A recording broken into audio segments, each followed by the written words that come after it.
This week, we're going to work a little bit more on magic E. Last week, we looked at A magic E. A magic E says A. This week, we're going to look at another sound, I. I magic E says I. This would be like in the word b-I-k, bike, or in the word like, like. The E makes the I say its name. If I look at a word like this, rid,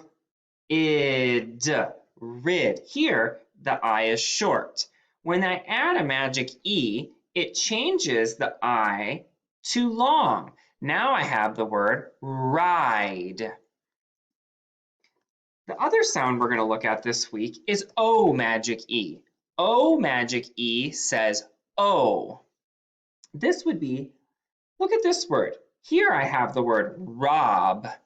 If I add a magic E, it becomes the word robe.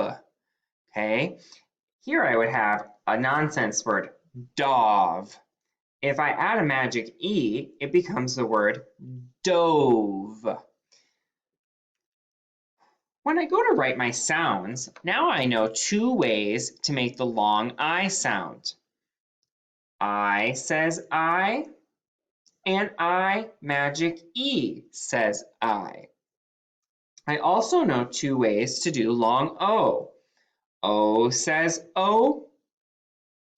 O magic E says O.